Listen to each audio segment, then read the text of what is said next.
कहानी की शुरुआत वहां से होती है जहां पर Nirmala Sitharaman, finance minister of India, कुछ सालों पहले इंडस्ट्री रिप्रेजेंटेटिव्स के साथ में एक मीटिंग ले रही होती है। वहां पर एक इंडस्ट्रियलिस्ट द्वारा एक मुद्दे को रेस किया जाता है जिसको आप बिल्कुल अपनी निजी आसपास की जिंदगी से कनेक्ट कर पाएंगे। आप इसे समझ पाएंगे कि अपनी लोकल लाइफ में हम ऐसे कई एग्जांपल्स देखते हैं। इंडस्ट्रियलिस्ट ने बोला कि मैडम, सबसे बड़ी प्रॉब्लम ये आती है कि हम जब भी किसी नए व्यक्ति को काम सिखाते हैं, कुछ दिनों के लिए वो हमारे यहाँ पर कम पैसे में काम करता है, वो काम सीखता है और इंडस्ट्री एज ए होल हम एक चैलेंज फेस करते हैं कि ऐसे लोग थोड़े दिनों में हमारे यहाँ से काम छोड़ के चले जाते हैं, यानी कि वो ट्रेनिंग लेने के बाद में, स्किल सीखने के बाद में निकल के चले जाते हैं और हमारे पास में स्किल्ड लोगों की फिर से कमी हो जाती है। तो हम सिर्फ नए नए लोगों को ट्रेनिंग करवा रहे होते हैं और वो बाहर जाकर वही सेम सर्विस, वही सेम काम कम पैसे में अवेलेबल करवाने लग जाते हैं। ये एग्जांपल आप देख सकते हैं कि आप कार के कई सारे मैकेनिक्स देखेंगे, आप टू व्हीलर के कई सारे मैकेनिक्स देखेंगे जो पहले शोरूम पर कुछ सालों काम करके आए हैं और उसके बाद में उनकी खुद का बिजनेस अच्छा चलने लगता है क्योंकि वो पहले वहां काम कर चुके थे, वहां सारी चीजें वो सीख चुके हैं।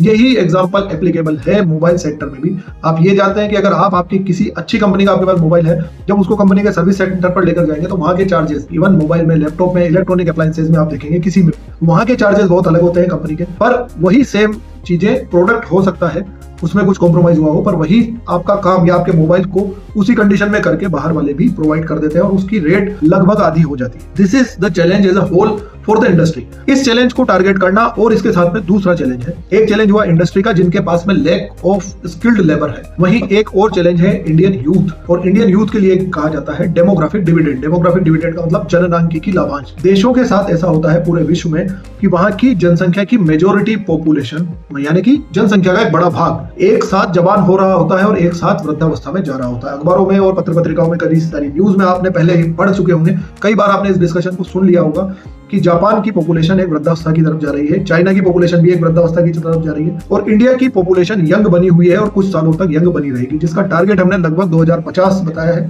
यंग बने रहने का क्या टर्म है, डेमोग्राफिक डिविडेंड का क्या टर्म है कि 65% या इससे ज्यादा जनसंख्या अभी हमारी 28 से 30 साल की रेंज में है। पर चुनौती क्या है? चुनौती यह है कि इनके पास रोजगार नहीं है और रोजगार नहीं होने का बड़ा कारण यह है कि इनके पास में कोई स्किल भी नहीं है, यानी कि इनके पास में कोई कौशल भी नहीं है कि उस कौशल से काम कर पाए।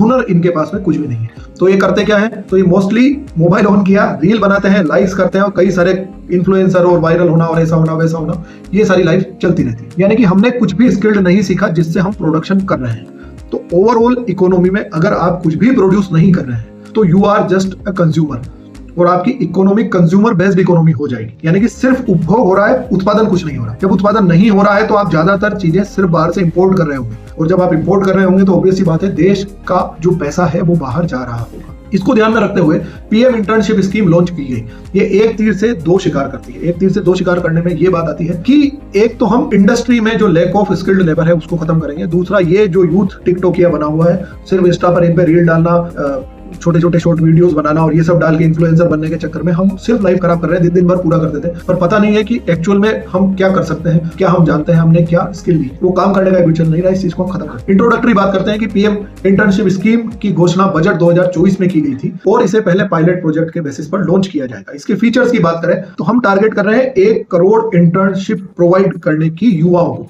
यानी कि 1 करोड़ युवाओं को इसमें लक्षित किया गया है। उसके लक्ष्य के साल क्या है? देखिए, ये जो पॉइंट्स मैं बता रहा हूँ ये प्रीलिम्स के लिए इंपॉर्टेंट है, आपको एमसीक्यूज में ये बहुत ज्यादा काम आए। तो इसका लक्ष्य क्या है? 2024 से लेकर 2029 तक के सालों में हम 1 करोड़ ऐसे युवाओं को ट्रेंड कर देंगे जो किसी कौशल को, किसी हुनर को जानते हैं। इंडस्ट्री का क्या इन्वॉल्वमेंट है इसमें? इंडस्ट्री का इन्वॉल्वमेंट ये है कि 500 टॉप मैन्युफैक्चरिंग और सर्विस सेक्टर की जो कंपनीज है उनको इसमें इनकॉर्पोरेट किया जाएगा, यानी कि टॉप 500 कंपनीज इनको इंटर्नशिप प्रोवाइड करेगी। अब उनको इंटर्नशिप प्रोवाइड करने की एज क्या रखी गई है? तो एज 21 से 24 साल के बीच की रखी गई है, यानी कि जो इसमें एज लिमिट है वो ये है। और मोस्टली ऐसे लोग जो अभी अभी ग्रेजुएशन पास आउट करके निकले हैं। फाइनेंशियल प्रोविजंस क्या है, यानी कि जो इंटर्नशिप लेने जा रहा है उसको क्या मिलेगा और जो पैसा दे रहा है वो कौन होगा, उसके बारे में देखते हैं। तो ये 12 महीने का कोर्स है। 12 महीने के कोर्स में आपको 5,000 रुपए महीने का स्टाइपेंड या आपको खर्चा पानी दिया जाएगा, जो लगभग एक इंटर्न पर साल का 60,000 रुपया होता है। पैसा आएगा कहां से?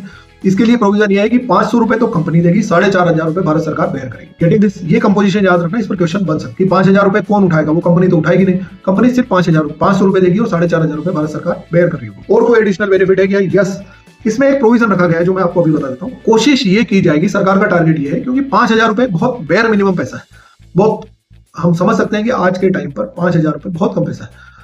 5,000 रुपए की कंडीशन में ये रखा गया है कि कोशिश ये की जाएगी कि आपको अपने नियर बाई एरिया की ही इंडस्ट्री में इंटर्नशिप मिल जाए, यानी कि आपको बहुत दूर नहीं जाना पड़े घर छोड़ के जहां आप रहते हैं। तो कोशिश की जाएगी आपको शहर के स्तर पर, जिला स्तर पर, ज्यादा से ज्यादा राज्य के स्तर पर, यानी कि अपने ही राज्य में आपको इंटर्नशिप प्रोवाइड की जाए। पर इन दिस सिनेरियो ये भी कंसिडर किया गया कि एक बार अगर घर छोड़ के कोई 200-400 किलोमीटर भी सेटल होना पड़ता है कि इंटर्न शनिवार के दिन घर आ जाए, पर वापस उसे सोमवार से शनिवार तक कहीं दूसरे शहर में ही रहकर काम करना है जो घर से थोड़ा दूर है, रोज आना जाना पॉसिबल नहीं, तो उस सेटलमेंट के लिए एक बार का इंसिडेंटल एक्सपेंस आपके शिफ्ट होने के लिए 6,000 रुपए भी इसमें रखा गया है। सो टोटल कॉस्ट 66,000 रुपीज एक इंटर्न पर खर्च की जाएगी। इंश्योरेंस कवरेज से रिलेटेड भी इसमें प्रोविजंस किए गए हैं, जिसमें प्रधानमंत्री सुरक्षा बीमा योजना और प्रधानमंत्री जीवन ज्योति बीमा योजना में इंटर्न्स का कवरेज किया जाएगा। सरकार का इसमें क्या इन्वॉल्वमेंट है, तो सरकार के द्वारा जो इंप्लीमेंटेशन है वो मिनिस्ट्री ऑफ कॉर्पोरेट अफेयर्स के द्वारा करवाया जाएगा।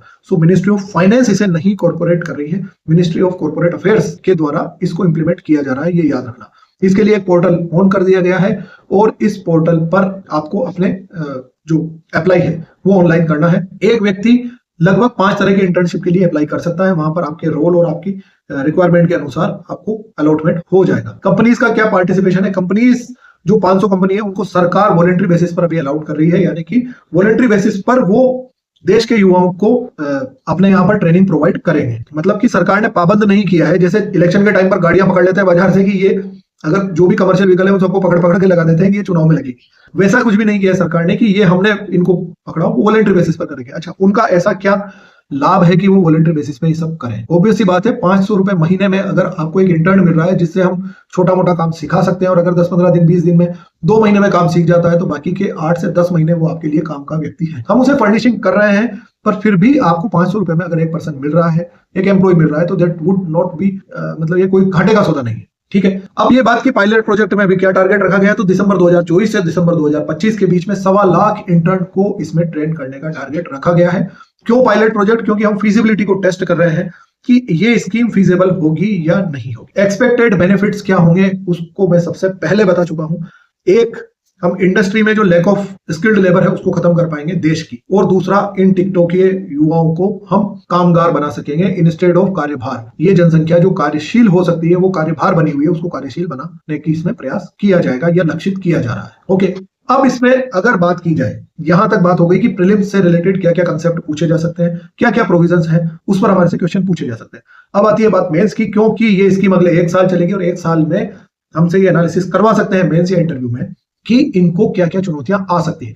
पहली बात ये कि आप काउंटेबल स्टेट्स हैं देश में जिनका इंडस्ट्रियल डेवलपमेंट बहुत अच्छे लेवल पर है। बहुत अच्छे लेवल का मतलब कि 7 या 8 ऐसे स्टेट हैं, आप गुजरात ले लीजिए, महाराष्ट्र ले लीजिए, तमिलनाडु ले लीजिए, कुछ ऐसे स्टेट्स हैं जहां पर सब कुछ अच्छा अच्छा हैप्पी हैप्पी है, वहां इंडस्ट्रीज है। अगर आप यूपी, बिहार, छत्तीसगढ़, झारखंड जैसे स्टेट्स को कंपेयर करें तो जिला लेवल पर भी होना, शहर के लेवल की छोड़िए, जिला लेवल पर होना और राज्य के लेवल पर होना कि कितनी इंडस्ट्रीज वहां पर अवेलेबल है जो इनको इंटर्नशिप दे सके, तो एक प्रॉब्लमेटिक चीज हो जाती है। दूसरी चीज ये कि ऐसे इंटर्न्स जिनको हमने रिक्रूट कर लिया, एक इंडस्ट्रियलिस्ट की निगाह से सोचिए कि मैंने किसी मान लीजिए मेरा फैशन डिजाइनिंग की कंपनी है।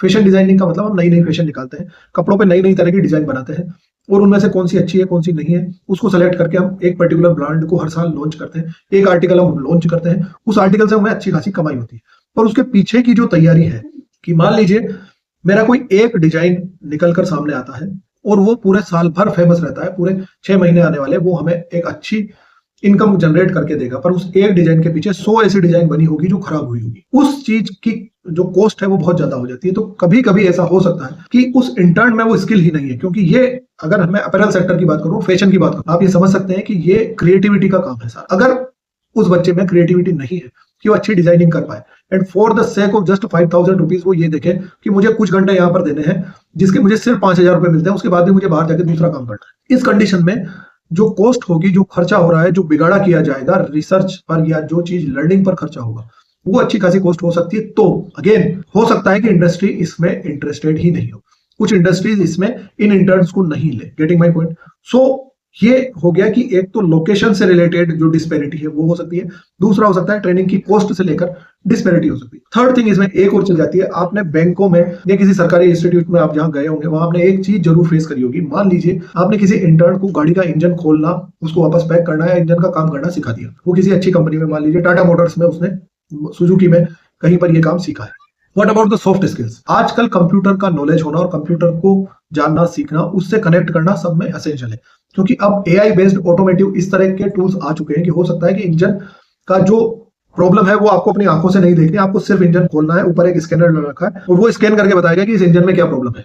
हो सकता है आपको लैपटॉप खुद के हाथ से नहीं सुधारना, खुद नहीं देखना कि इसका कौन सा तार खुल रहा है, आपको सिर्फ स्कैनर के नीचे लैपटॉप खोल के रख देना है, स्कैनर बता देगा कि इसमें ये प्रॉब्लम है इसलिए ये नहीं चल रहा। तो what about the soft skills? आपने उसको रिपेयर करना सिखाया, सॉफ्ट स्किल्स आपने नहीं सिखाई। इसका जनरल एग्जांपल देता हूं, आपने कई बार देखा होगा सरकारी बैंकों में आप जब भी जाते हैं, वहां पर अगर कैशियर कुछ एज्ड पर्सन है, यानी कि 50 प्लस की एज में है, उनको बहुत ज्यादा देर लगती है, वो ऐसे करके कंप्यूटर में एंट्रीज कर रहे होते हैं। कैशियर का टोटल काम या कैशियर का जो एक्सक्लूसिव काम है वो सिर्फ पैसे को गिनना, गिनकर देना या जमा करना है, पर इसके साथ में एक और टूल जुड़ जाता है कि उस पैसे की एंट्री भी करना है, और एंट्री हमने डिजिटाइज फॉर्म में करना स्टार्ट कर चुके हैं।